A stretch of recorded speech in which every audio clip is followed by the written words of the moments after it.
our next artist is Michael Schaffer, and his work, he strives to recognize the complexities of humankind as well as explore the pleasures of our inner child. He believes that without both, our view of life could lose its balance and we could miss all of its wonders. So welcome, Michael. Where are you? Hi there. Oh, there you are. Hi. Hi. Nice to meet you. Thank you. Nice to meet you too. Okay, so let's just start with you telling us about your current body of work. Well, I like doing topical work, and right now I just finished some work on the COVID-19, as well as Black Lives Matter. Mm-hmm. And one thing that is important about this interview is that people can look at my website, because I'm not in my studio. My studio's out in the backyard, and I wouldn't get any Wi-Fi through there, so I'm in my office. Okay. So anyway, I do primarily three styles of work. I do abstract, both fluid color as well as geometric, and color is a big emphasis of mine. The second type of work I do is symbolic abstract, which these two particular pieces are that style. In fact, all four of them are. And then the third style I use is called interpretive expressionism, which I have an example of behind me, which I can get to a little while. Oh, good. But it sounds like you're inspired by current events, current things that are happening. Yeah. You know, my whole thing, as you read, is to try and get underneath the skin of what's going on.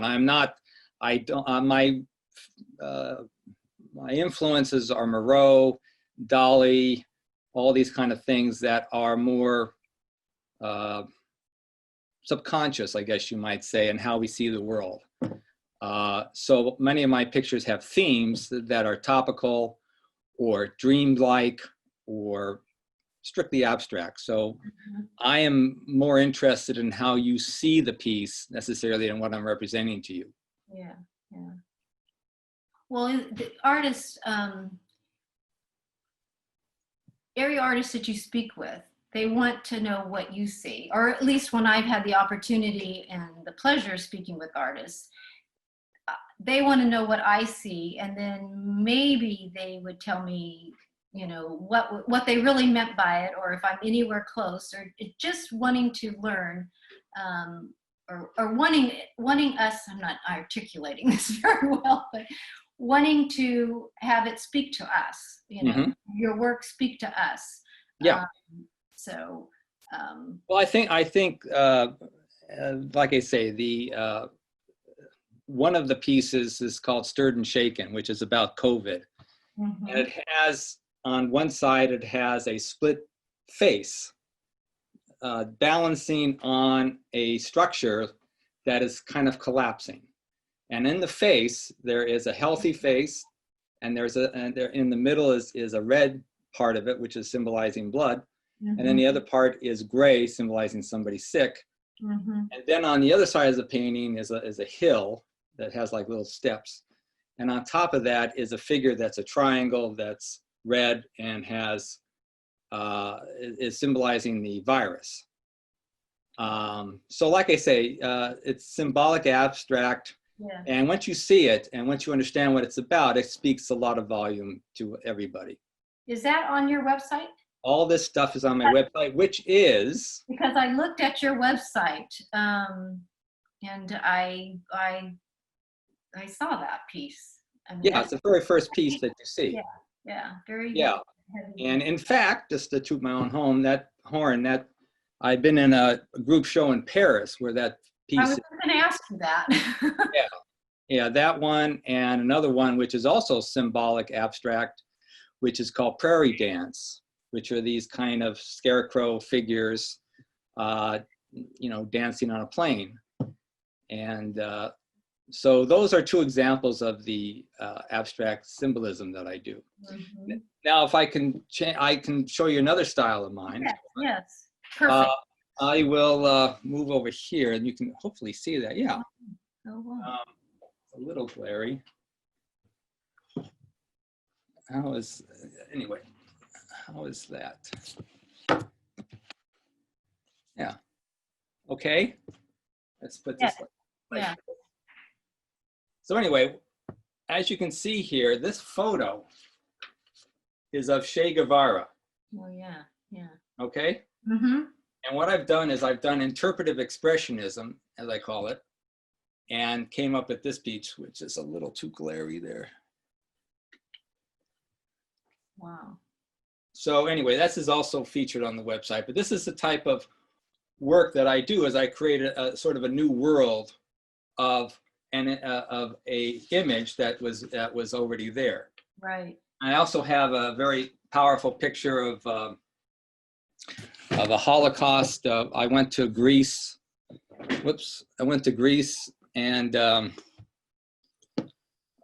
stood on the train tracks of where people were put on the trains to go to Auschwitz.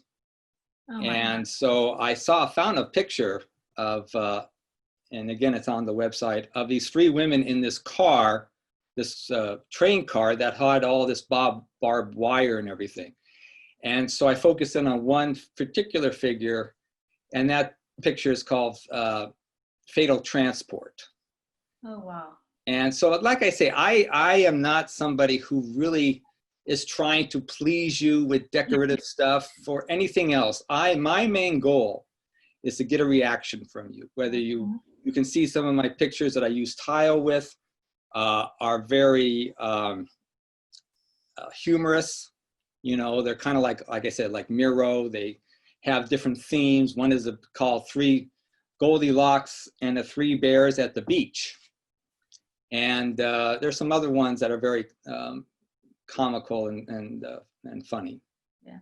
So Are you showing anywhere currently? Well, I'm working on some local shows, and I was in a New York show 2 years ago, and I'm starting to get back in touch with that gallery to see if I can arrange something. So you have some shows coming up in the future. I mean, I'm sure COVID-19 has impacted. Yeah, I'm talking to people. It's just, nobody, I mean, things are so backed up, it's terrible. Yeah, it is. So that's difficult. Yeah. Justina, anybody have any questions for Michael? Because he's very, it's thought-provoking, very thought-provoking. Totally. So I put the website up in the chat if anyone takes a look and has any questions. I took a look at it when I saw that I was going to be talking with him. Some of your abstract pieces kind of remind me of Kandinsky, like how he makes compositions with music. Those are really beautiful. Thank you. So for your pieces that are lean more towards abstract, do you have a process? I sort of adapted what Jackson Pollock did with action art, and actually did workshops on this for a number of years with people, whereby it's more of an organic process of working with paint and composition, and the paint kind of creates much of the composition. So it has a lot of movement to it and things. I use different, I'm a mixed media artist, so I use combinations of oil and acrylics and inks and copper and tile, and all this sort of comes together with that. Lately, I've also been doing some geometric abstracts, which are a little more laid back. I'm trying to get a little more easy. I get to be kind of intense. Are you trying to lighten up a little bit, Michael? That's exactly right. It's nice to have a balance, because if you do have those really intense works, it's nice to have something a bit lighter, especially through these times where, sometimes, it gets pretty heavy with the whole thing. Exactly. It's nice to have something that's like soothing. Yeah, I agree very much. I'm wondering, what's your reasoning behind splitting up your work into those different categories that you've created? It's a funny thing. It's really not reasoning. It's what I do. It's what I love to focus on.